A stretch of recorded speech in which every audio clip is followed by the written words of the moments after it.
Sir നമസ്കാരം. പാലക്കാട് നിയമസഭാ മണ്ഡലം വീണ്ടും കേരളത്തിലെ ശ്രദ്ധാകേന്ദ്രമായി മാറുകയാണ്. BJP അവരുടെ സ്ഥാനാർത്ഥി ആരാണെന്നുള്ള പ്രഖ്യാപിച്ചു കഴിഞ്ഞ് ശോഭാ സുരേന്ദ്രനാണ്. CPM ആലോചിച്ചുകൊണ്ടിരിക്കുന്നുള്ളൂ, കോൺഗ്രസും അങ്ങനെ തന്നെയാണ്. വളരെ തീക്ഷ്ണമായ ഒരു പോരാട്ടം അവിടെ, നല്ലൊരു ത്രികോണ പോരാട്ടം അവിടെ നടക്കാനുള്ള സാധ്യത കാണുന്നു. എന്താണ് സാർ അവിടുത്തെ? സാറേ, അവിടെ ഒരു ത്രികോണ മത്സരത്തിൻ്റെ സാധ്യതകളൊന്നും ഞാൻ കാണുന്നില്ല. അവിടെ ഒരു മത്സരം നടക്കുന്നത് കോൺഗ്രസും BJP ആയിട്ടായിരിക്കും, കഴിഞ്ഞ കാലങ്ങളെ പോലെ. അത്രയുള്ള അതിനപ്പുറത്ത്. സാറേ, CPM ഓൾറെഡി ദുർബലമാണ്. അപ്പം ശോഭാ സുരേന്ദ്രനേക്ക് അവിടെ വരുമ്പോഴേ ഈ ആടി നിൽക്കുന്ന വോട്ടൊന്നുമില്ല. വോട്ട് രണ്ടായിട്ട് വിഭജിക്കപ്പെടും. ഒന്ന് BJP സ്ഥാനാർത്ഥിക്കും, മറ്റൊന്ന് കോൺഗ്രസ് സ്ഥാനാർത്ഥിക്ക് അനുകൂലമായിട്ട്. അപ്പോൾ അവിടെ ഈ കോൺസ്റ്റിറ്റ്യുവൻസിയുടെ ഒരു പ്രത്യേകത എന്ന് പറയുന്നത്, പിന്നെ അവിടെ 3 ഗ്രാമപഞ്ചായത്താണുള്ളത്. പാലക്കാട് മുനിസിപ്പാലിറ്റിയെ ഒഴിച്ചു നിർത്തിയാൽ കണ്ണാടി, പിരിയരി, പിന്നെ മാത്തൂർ. അപ്പോൾ പാലക്കാട് മുനിസിപ്പാലിറ്റിയിൽ വലിയ സ്വാധീനമാണ് BJPക്കുള്ളത്. പിന്നെ അവിടുത്തെ ചില പ്രവർത്തനങ്ങൾ കൊണ്ടും ചില നേതാക്കന്മാരുടെ വൈകല്യങ്ങൾ കൊണ്ടും സ്വാർത്ഥത കൊണ്ടും BJPക്കുള്ള സ്വാധീനം പാലക്കാട് മുനിസിപ്പൽ ഏരിയയിൽ കുറഞ്ഞുവെങ്കിലും ആളുകൾ വോട്ട് ചെയ്യാൻ തയ്യാറായിട്ട് ഉള്ള ആളുകളുടെ വോട്ടർമാരനുകൂലമായ ഒരു സാഹചര്യം BJPക്ക് പാലക്കാട് മുനിസിപ്പാലിറ്റിയിലുണ്ട്. പിന്നെ വരുന്ന 3 പഞ്ചായത്തുകളാണ്. ഈ 3 പഞ്ചായത്തുകളിലൊക്കെയാണ് ചില അവിടെ ഇവിടെയൊക്കെയുള്ളൊരു സാന്നിധ്യമാണ് പ്രധാനമായിട്ട് CPM-ന് ഉള്ളത്. കോൺഗ്രസിൻ്റെ കാര്യം, കോൺഗ്രസിൻ്റെ ബലം എന്ന് പറയുന്നത് അവിടുത്തെ മുസ്ലിം വോട്ടാണ്. അതാണ് കോൺഗ്രസിൻ്റെ ബലം. അപ്പോൾ ഇപ്പോഴത്തെ ഒരു പോളറൈസേഷനിൽ ഇപ്പം ഇന്ന് കേരളത്തിൽ നടന്നുകൊണ്ടിരിക്കുന്ന, ഇന്ത്യയിൽ നടക്കുന്ന വികസന പ്രവർത്തനം, കേരളത്തിൽ നടക്കുന്ന വർഗീയ ധ്രുവീകരണം, അതൊക്കെ കൃത്യമായിട്ട് റിഫ്ലക്റ്റ് ചെയ്ത് വന്നാൽ ശോഭാ സുരേന്ദ്രന് അവിടെ ഒരു മെച്ചപ്പെട്ട അവസരമുണ്ട് എന്ന് തന്നെയാണ് ഞാൻ കാണുന്നത്. അതിൻ്റെ കാരണം 2016 ശോഭാ സുരേന്ദ്രൻ അവിടെ നിൽക്കുമ്പോൾ, അന്ന് ഈ സാഹചര്യങ്ങളൊന്നും ഇല്ലല്ലോ. 2016 ശോഭാ സുരേന്ദ്രൻ അവിടെ നിൽക്കുമ്പോൾ അവർക്ക് 40,000-ലധികം വോട്ട് കിട്ടി. അതൊരു ചെറിയ കാര്യമല്ല. അപ്പം ഇപ്പോൾ വന്നു കഴിയുമ്പോഴത്തേക്ക് ഇപ്പം മോദിയുടെ ഒരു അദൃശ്യമായ തരംഗം തന്നെ കേരളത്തിലുണ്ട്. അതൊരു ഫാക്റ്റാണ്, നമ്മൾ നിശ്ചയിച്ചിട്ട് കാര്യമില്ല. കോൺഗ്രസിനോട് വെറുപ്പും രാഹുൽ ഗാന്ധി അവജ്ഞയോടെ കാണുന്ന ഒരു സമൂഹം ഈ ന്യൂജൻ അല്ലെങ്കിൽ ജെൻസിയുടെ ഇടയിൽ ശക്തമായിട്ടുണ്ട്. സാർ ഏതെങ്കിലും ചെറുപ്പക്കാരോട് സംസാരിച്ച് നോക്കൂ, ആരെങ്കിലും രാഹുൽ ഗാന്ധി അംഗീകരിക്കുന്നുണ്ടോ? രാഹുൽ ഗാന്ധി മോദിയുടെ മുന്നിൽ പതർന്നാണ് കാണുന്നത്. പിന്നെ കോൺഗ്രസ്സുകാരെ ട്യൂൺ ചെയ്ത് വെച്ചിരിക്കുന്ന, അന്ധമായി കോൺഗ്രസ്സിൽ വിശ്വസിക്കുന്ന ആളുകൾ രാഹുൽ ഗാന്ധിയിലെ ഒരു രക്ഷകനെ കാണുന്നുണ്ട്. പിന്നെ മാധ്യമങ്ങൾ അവർക്ക് പേ ചെയ്തിട്ടുണ്ട് അതിനാവശ്യത്തിന്. കേരളത്തിലെ മാധ്യമങ്ങൾക്കൊക്കെ നന്നായിട്ട് പിന്നെ കോൺഗ്രസ് പണം കൊടുക്കുന്നുണ്ട്. പിന്നെ പത്രപ്രവർത്തകർക്ക്, രാഷ്ട്രീയ നിരീക്ഷകർക്ക്, ഇവർക്കൊക്കെ ഇഷ്ടംപോലെ പണം കോൺഗ്രസ് കൊടുക്കുന്നുണ്ട്. അതിലൂടെയാണ് നമ്മൾ ഈ വാർത്ത അറിയുന്നത്. അതിനപ്പുറം വേറെ ഒരു വ്യത്യസ്തമായ രാഷ്ട്രീയ സാഹചര്യം പാലക്കാടുണ്ട് എന്ന് ഞാൻ കരുതുന്നു. അതുകൊണ്ട് ഞാൻ സാറിനോട് പറഞ്ഞത് 2016 40,000 വോട്ട് ശോഭയ്ക്ക് പിടിക്കാൻ കഴിയും. 2021 വന്നപ്പോഴെന്ത് സംഭവിച്ചു? ഈ ശ്രീധരൻ സ്ഥാനാർത്ഥി അദ്ദേഹം അത് 50,000-ലധികമായിട്ട് വർദ്ധിപ്പിച്ചു. 10,000 വോട്ടാണ് വർദ്ധിച്ചത് എന്ന് മനസ്സിലാക്കണം. ഇപ്പോഴത്തെ പ്രത്യേക സാഹചര്യം വന്നപ്പോൾ വീണ്ടും 2026 വരുമ്പോൾ 2-3 സാഹചര്യങ്ങൾ ശോഭയ്ക്ക് അനുകൂലമായിട്ടുണ്ട് എന്നാണ് ഞാൻ കാണുന്നത്. നമ്പർ 1, കോൺഗ്രസ്സിന് നല്ലൊരു സ്ഥാനാർത്ഥിയില്ല. ഉള്ളത് ഷാഫി പറമ്പിലാണല്ലോ. ഷാഫി പറമ്പിൽ പിന്നെ മാറിക്കഴിഞ്ഞു. അതായത് പാലക്കാട് മത്സരിക്കാൻ തൽക്കാലം ഇപ്പോൾ നല്ല സ്ഥാനാർത്ഥിയെ കോൺഗ്രസ്സിനില്ല. അപ്പം പിന്നെ പത്രപ്രവർത്തകരായ നമുക്ക് ചില ഇൻഫർമേഷൻസൊക്കെ കിട്ടുമല്ലോ. കോൺഗ്രസ്സിനകത്തെ എൻ്റെ ഒരു സുഹൃത്ത് എന്നെ അത്ഭുതപ്പെടുത്തുന്ന ഒരു കാര്യം പറഞ്ഞു. അദ്ദേഹം പറഞ്ഞത്, ആകസ്മികമായി മുരളീധരൻ പാലക്കാട് മത്സരിച്ചാൽ അത്ഭുതപ്പെടണ്ട എന്ന് പറഞ്ഞു. കാരണം വട്ടിയൂർക്കാവിലല്ലേ മുരളീധരൻ മത്സരിക്കുന്നത്. അത് അദ്ദേഹം പറഞ്ഞ സുഹൃത്തെ, അതൊക്കെ ആയിക്കോട്ടെ, ഇതിന് ആകസ്മികത ഒരുപാടുണ്ടല്ലോ നമ്മുടെ രാഷ്ട്രീയത്തിൽ. മുരളീധരൻ അവിടെ വന്നാലും അത്ഭുതപ്പെടേണ്ടതില്ല എന്നാണ് എന്നോടൊരു സുഹൃത്ത് പറഞ്ഞത്. അപ്പോൾ ഒരു പക്ഷേ അദ്ദേഹം ഈ കാര്യത്തെക്കുറിച്ച് നന്നായിട്ട് അറിയാവുന്ന ആളാണ്, ചർച്ചകളെക്കുറിച്ച് അദ്ദേഹത്തിന് നല്ല ബോധ്യമുള്ള ഒരാളാണ്. അതുകൊണ്ട് എനിക്ക് അതിനകത്ത് അത്ഭുതം തോന്നിയില്ല. പക്ഷേ മുരളീധരൻ അവിടെ വന്നാലും മുരളീധരനും ശോഭാ സുരേന്ദ്രനുമായിട്ട് നടക്കുന്ന മത്സരത്തിൽ ശോഭയെ തോൽപ്പിക്കാൻ മുരളീധരന് കഴിയുമെന്ന് എനിക്ക് സംശയമുണ്ട്. കാരണം ഇപ്പോൾ അത്രയും BJP വളർന്നു കഴിഞ്ഞു എന്നുള്ളതാണ് ഒരു കാര്യം. ഒരു പക്ഷേ വടക്കാഞ്ചേരിയിൽ അദ്ദേഹത്തിന് ഉണ്ടായ അനുഭവം അറിയാമല്ലോ. ശോഭാ സുരേന്ദ്രനുമായിട്ടാണല്ലോ അന്ന് അദ്ദേഹം ഏറ്റുമുട്ടിയത് മന്ത്രിയായിരുന്നപ്പോൾ. മുരളീധരൻ തോൽവിയുടെ കാര്യം തന്നെ ശോഭയായിരുന്നല്ലോ. അങ്ങനെയാണല്ലോ AC മൊയ്തീൻ ജയിക്കുന്നത്. ആരും അറിയാത്തൊരു AC മൊയ്തീൻ ജയിച്ചു വന്നത് ശോഭ 11,000-12,000 വോട്ട് പിടിച്ചു മാറ്റിയപ്പോൾ 2,000 വോട്ടിൻ്റെ ഭൂരിപക്ഷത്തിൽ AC മൊയ്തീൻ ജയിച്ചു വന്നു. അപ്പോൾ ആ കാലഘട്ടമൊക്കെ അങ്ങ് മാറി.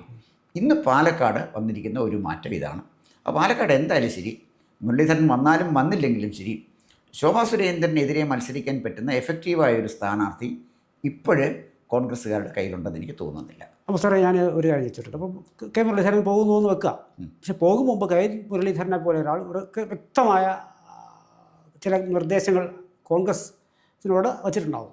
ഇപ്പോൾ 58,000 പേർ വോട്ടുകളാണ് രാഹുൽ മാങ്കൂട്ടത്തിൽ പിടിച്ചത്. 58 പിടിച്ചെന്ന് പറയുമ്പോഴും ഷാഫി ആദ്യം പിടിച്ച വോട്ടുകളാണ്. ദേശം കൂടിയാൽ ഇതിന് കൂടുതൽ പിടിക്കാൻ പറ്റുള്ളൂ. അതവിടെ നിൽക്കട്ടെ. ഈ ഷാഫിക്ക് കിട്ടിയിരുന്ന ചില വോട്ടുകളുണ്ട്, സാമുദായികമായ ചില വോട്ടുകളുണ്ട്, പിന്തുണയുണ്ടായിരുന്നു. ആ വോട്ടുകൾ ഒരുപക്ഷെ ഇത്തവണയും കെ മുരളീധരൻ ഉറപ്പാക്കേണ്ടിയിരിക്കുന്നു. എന്തെങ്കിലും കാണാതെ കെ മുരളീധരൻ അവിടെ പോകും എന്ന് നമുക്ക് ചിന്തിക്കാനാകും. തോൽക്കാൻ വേണ്ടി ഒരിക്കൽ കൂടി കെ മുരളീധരൻ അവിടെ വഴങ്ങും.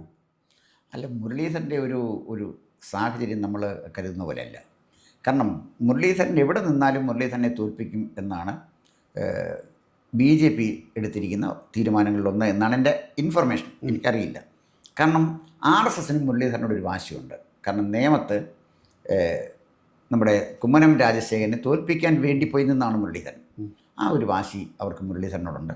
പിന്നെ നമ്മൾ പഴയതുപോലെ മുരളീധരൻ എന്നൊക്കെ പറഞ്ഞാൽ മീഡിയ സൃഷ്ടിച്ച ഒരു ബിംബം മാത്രമാണ്.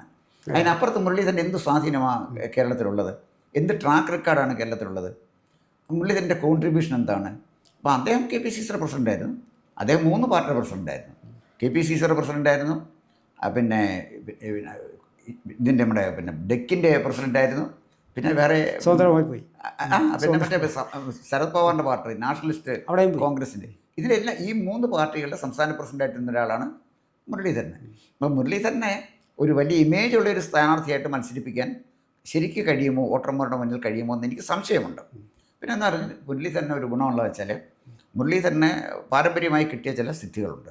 കുറുക്കി കൊള്ളുന്ന സ്റ്റേറ്റ്മെൻറ്റ് ഇറക്കാനും നല്ല നിശ്ചയദാർഢ്യത്തോടൊക്കെ സംസാരിക്കാനും ഒക്കെ അദ്ദേഹത്തിന് കഴിയുന്നുണ്ട്. അതുകൊണ്ട് മാത്രം ഒരു തിരഞ്ഞെടുപ്പിന് ജയിക്കാൻ അത്ര ഈസി ആയിട്ടുള്ളൊരു കാര്യമാണെന്ന് എനിക്ക് തോന്നുന്നില്ല. പിന്നെ സാർ ചോദിച്ചൊരു ചോദ്യമുണ്ട്.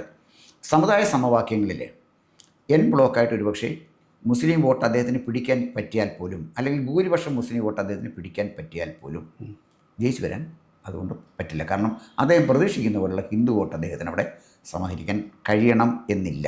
കാരണം ശോഭാ സുരേന്ദ്രൻ്റെ സാന്നിധ്യം അത്തരത്തിലേക്കാണ്. പിന്നെ മൂന്നാമതൊരു കാര്യം കൂടെ ഉണ്ട്. കഴിഞ്ഞ പ്രാവശ്യം CPMന് പറ്റിയ എന്താണ്? സാർ, CPMന് പറ്റിയത് CPMന് സ്വന്തം സ്ഥാനാർത്ഥി ഉണ്ടായിരുന്നെങ്കിൽ ഡോക്ടർ ശരണ്യെ മത്സരിപ്പിക്കൂ. തലേ ദിവസം വരെ കോൺഗ്രസ്സുകാരനാണ്. പെട്ടെന്നാണ് ഇദ്ദേഹം CPIM ആയിട്ട് മാറിയതും സ്റ്റെതോസ്കോപ്പ് വെച്ചുകൊണ്ട് മത്സരിച്ചതും. അതൊരു പാർട്ടിക്കൊരു ആത്മവിശ്വാസമോ ധൈര്യം ഇല്ലാത്തതുകൊണ്ടല്ലേ ശരണ്യെ അവിടെ മത്സരിപ്പിച്ചത്. അപ്പോൾ പാർട്ടിക്ക് പാലക്കാട് മത്സരിക്കാനുള്ള ആത്മധൈര്യം ഇല്ല എന്നുള്ളൊരു വസ്തുതയാണ്.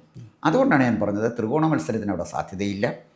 മത്സരം നേരിട്ടായിരിക്കും നടക്കുന്നത്. മുരളീധരനും ശോഭാ സുരേന്ദ്രനുമായിട്ടായിരിക്കും മത്സരം നടക്കുന്നത്. അതിൽ CPIMന് നഷ്ടപ്പെടുന്ന വോട്ടുകൾ ഭൂരിപക്ഷവും വരുന്നത് ശോഭാ സുരേന്ദ്രനായിരിക്കും. അങ്ങനെയാണ് നമ്മൾ കാണുന്നത്. അപ്പോൾ ഞാനത് പറയാം. ഈ 37,000 വോട്ടുകളാണ് വാസ്തവത്തിൽ കഴിഞ്ഞ സരിൻ പിടിച്ചത്. CPM ഈ 3ാം സ്ഥാനം ഇനി എത്രയൊക്കെ മെച്ചപ്പെടുത്താൻ ശ്രമിച്ചാലും അത് മുന്നോട്ട് പോകില്ല. പാലക്കാടത്തെ സ്ഥിതിവിശേഷത്തിന് CPMന് അറിയാം. അങ്ങനെയെങ്കിൽ CPM വോട്ടുകൾ, ഈ കേഡർ വോട്ടുകളിൽ എന്തായാലും ഞങ്ങൾ ജയിക്കില്ല. അങ്ങനെ ഞങ്ങൾ ജയിക്കാത്തയിടത്ത് ഈ വോട്ട് എവിടെ കൊടുക്കണമെന്നൊരു കേഡർ വോട്ടുകൾ എവിടെ കൊടുക്കണമെന്ന് CPM ഒരു തീരുമാനമെടുത്താൽ? സാറേ, അതിനകത്ത് പ്രായോഗികമായിട്ട് CPMന് ഒരുപാട് ബുദ്ധിമുട്ടുണ്ട്. അതിന് CPM നേരിടുന്നൊരു ബുദ്ധിമുട്ട് കേഡർ പഴയതുപോലെ പറഞ്ഞാൽ അനുസരിക്കണമെന്നില്ല സാർ. എങ്കിലും ഒരു ശതമാനം വോട്ടുണ്ടാവും. തീർച്ചയായിട്ടും കുറച്ചൊക്കെ അതിനെ അതിജീവിക്കാൻ ശോഭാ സുരേന്ദ്രന് അവരുടെ പോപ്പുലാരിറ്റി കൊണ്ട് കഴിയും എന്ന് തന്നെയാണ് ഞാൻ കരുതുന്നത്. ആൻറ്റി ഇൻകുംബൻസിയുടെ ഒരു വലിയ ഭാഗം ശോഭയ്ക്ക് അനുകൂലമായിട്ട് വരാനാണ് സാധ്യത. അങ്ങനെ വരുമ്പോൾ പിന്നെ പ്രത്യേകിച്ച് മുരളീധരൻ ബ്രാൻഡ് ചെയ്യപ്പെടുകയും ചെയ്യും. അദ്ദേഹം നിയമത്തെ പോലെ ബോധപൂർവമായി ഉപദ്രവത്തിന് ഇറങ്ങിയിരിക്കുന്നൊരു സ്ഥാനാർത്ഥിയാണ് എന്ന നിലയിൽ അത് പ്രചരണം വരാം. രണ്ടാമത്തെ കാര്യം, തൃശ്ശൂർ അദ്ദേഹത്തിൻ്റെ സ്ഥിതി എന്താണ് സാർ ആലോചിക്കുക? മുരളീധരൻ ഇത്ര വലിയ സ്വാധീനമുള്ള ഒരാളായിരുന്നെങ്കിൽ സാറേ തൃശ്ശൂർ 3ാം സ്ഥാനത്ത് പോകും. സാർ ഒന്ന് ആലോചിക്കണ്ടേ?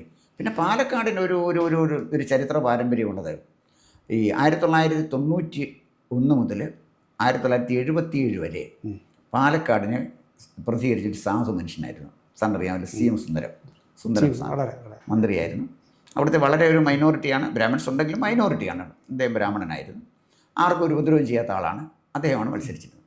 അവസാനത്തെ CPMൻ്റെ സ്ഥാനാർത്ഥി ആരായിരുന്നു എന്ന് ചോദിച്ചാൽ അത് KK ദിവാകരനാണ്. അദ്ദേഹത്തിനെയാണല്ലോ പിന്നീട് ഷാഫി തോൽപ്പിക്കുകയും ചെയ്തത്.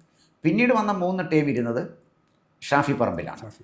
ഷാഫി പറമ്പിന് കുറച്ച് അനുകൂലമായ സാഹചര്യങ്ങൾ അവിടെ ഉണ്ടായിരുന്നു.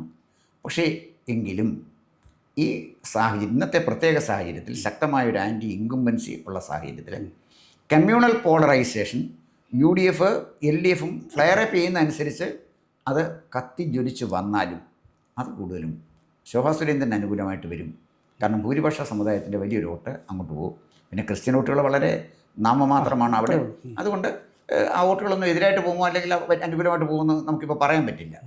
അപ്പോൾ ഒരു വിജയസാധ്യത തീർച്ചയായിട്ടും ഈ കണക്കുകൾ വെച്ച് നോക്കുമ്പോൾ 2016 40,000 വോട്ട് പിടിച്ച ഒരാൾക്ക് 2026 10 വർഷത്തെ രാഷ്ട്രീയ കാലാവസ്ഥയിൽ വന്ന മാറ്റവും മറ്റുമൊക്കെ ആയിട്ട് തട്ടിച്ചു നോക്കുമ്പോൾ വിജയസാധ്യത ഉള്ള ഒരു മണ്ഡലമായിട്ടാണ് ഞാൻ പാലക്കാടിനെ കാണുന്നത്. ഇനി ഹൈപ്പോത്തറ്റിക്കലായിട്ട് ഒരു ചോദ്യം കൂടി. ഈ ഒരുപക്ഷെ ഒരിടത്തും കൺസിഡർ ചെയ്യാതെ വരുന്ന സാഹചര്യത്തിൽ സ്വന്തം നിലനിൽപ്പ് നോക്കേണ്ടുന്നത് ആളുടെ രാഷ്ട്രീയത്തിലുള്ള ഏതൊരാളുടെയും സ്വയം ഞാനെങ്കിലും എന്നെ രക്ഷിക്കാൻ ഇറങ്ങിയില്ലെങ്കിൽ എന്നുള്ള തോന്നലിൻ്റെ അടിസ്ഥാനത്തിൽ രാഹുൽ പാലക്കാട് മത്സരിക്കാൻ ഇറങ്ങിയാൽ കോൺഗ്രസിന് യാതൊരു സഹായം കിട്ടുന്നില്ല. പക്ഷേ ഞാൻ അവിടെ നിൽക്കും എന്നൊരു തോന്നൽ വന്നാൽ നാളത്തെ ഒരു ബാർഗൈനിങ്ങിന് വേണ്ടി കൂടിയായിരിക്കാം അദ്ദേഹം അവിടെ നിൽക്കുന്നത്. അങ്ങനെ വരികയാണെങ്കിൽ സാഹചര്യത്തിൽ എന്താവും സ്ഥിതി? അങ്ങനെ വന്നാൽ UDFിനെതിരായിട്ടേ വരത്തുള്ളൂ. രാഹുൽ മാങ്കൂട്ടം അവിടെ വന്ന് പിടിക്കുന്ന വോട്ട് കോൺഗ്രസിൻ്റെ വോട്ടായിരിക്കും പിടിക്കുന്നത്. BJP വോട്ട് പിടിക്കാൻ പറ്റില്ലല്ലോ. അത് വന്നാൽ ചതുഷ്കോണ മത്സരം വരും. ആ ചതുഷ്കോണ മത്സരം കാരണം അങ്ങനെ BJPയുടെ അല്ലെങ്കിൽ കൂടിയും BJPയുടേത് എന്ന് പറയുന്നൊരു വോട്ട് പാലക്കാട് കാണുന്നില്ല. ഒരു 40 ശോഭാ സുരേന്ദ്രന് കിട്ടിയിരുന്നത് 40 അത് ശ്രീധരൻ വരുമ്പോൾ 50 പോവുകയാണ് ചെയ്യുന്നത്. 10,000 ശ്രീധരൻ എന്ന് പറയുന്ന മനുഷ്യന് ഒരു 10,000 വോട്ടുകളാണ് കൂടുതൽ കിട്ടിയിരുന്നു. വീണ്ടും അത് കൃഷ്ണകുമാർ അടുത്ത തവണ മത്സരിക്കുമ്പോൾ 37 താഴുകയാണ്. അത് BJPക്ക് സ്വാഭാവികമായിട്ട് അവർ 35 വോട്ട് വെച്ചാൽ മതി. ഒരു 5 വോട്ട് ശോഭ കൂടുതൽ പിടിച്ചു. അപ്പോൾ അതാണ് ഞാൻ പറയുന്നത്, 35 വോട്ട് പിടിച്ചാൽ മതി. അപ്പോൾ BJPയുടേതെന്ന് പറയുന്ന വോട്ട് എനിക്ക് തോന്നുന്നത് ഒരു 35 വോട്ടായിരിക്കാം. അവിടെ നിന്ന് എത്ര ശോഭ മുന്നോട്ട് പോകും എന്നുള്ളതാണ് ശോഭയുടെ പരാജയങ്ങളെ ബാധിക്കുന്നത്. അങ്ങനെയല്ലേ കണക്ക്? സാർ പറഞ്ഞ കണക്കനുസരിച്ച് തന്നെ 50,000 വോട്ട് ഈ ശ്രീധരൻ പിടിച്ചല്ലോ. 2016 40,000 വോട്ട് ശോഭാ സുരേന്ദ്രൻ പിടിച്ചല്ലോ. കൃഷ്ണകുമാർ അങ്ങനെ 37,000 പോയത്. അപ്പോൾ BJPയുടെ പ്രശ്നമല്ല, അത് കൃഷ്ണകുമാറിൻ്റെ പ്രശ്നമാണ്. വ്യക്തമല്ലേ അത് വ്യക്തമല്ലേ? അവിടെ തന്നെ പാലക്കാട് മുനിസിപ്പാലിറ്റി തന്നെ അദ്ദേഹത്തിനെതിരായിട്ട് ശക്തമായ BJPയുടെ ഒരു ഭാഗമുണ്ടല്ലോ. അപ്പോൾ അതുകൊണ്ട് 37 എന്നുള്ളത് പിന്നെ ശോഭയുടെ വോട്ടായിട്ട് കൂട്ടണ്ട, മറിച്ച് ഒരു 40-നും 50-നും ഇടയ്ക്ക് ഷുവർ വോട്ട് ശോഭയ്ക്ക് ഉറപ്പിക്കാൻ കഴിയും. ഇപ്പോൾ ശ്രീധരൻ 50,000 വോട്ട് പിടിച്ചു. ഞാൻ കാൽക്കുലേറ്റ് ചെയ്യുന്നത് ഏകദേശം അതിന് പിന്നെ അടുത്ത ശോഭയ്ക്ക് പേഴ്സണലായിട്ട് വോട്ട് പിടിക്കാൻ പറ്റും എന്നാണ്. ബാക്കി തെരഞ്ഞെടുപ്പ് പ്രചരണം കൂടെ കൊണ്ട് അല്പം മുന്നോട്ട് നീങ്ങുകയും പിന്നെ CPMൻ്റെ ദൗർബല്യവും അനുകൂലമായി വന്നാൽ ശോഭാ സുരേന്ദ്രന് വലിയൊരു അവസരമാണ് പാലക്കാടുള്ളത് എന്ന് തന്നെയാണ് എൻ്റെ വിചാരം. ആയിക്കോട്ടെ സാർ. കൂടുതൽ വാർത്തകളും വിശേഷങ്ങളും നേരിട്ട് ലഭിക്കാൻ ജനങ്ങളിൽ നിന്ന് ജനങ്ങളിലേക്ക് ജനഭൂമി ന്യൂസ് സബ്സ്ക്രൈബ് ചെയ്യൂ. ബെൽ ബട്ടൺ അമർത്താനും മറക്കരുത്.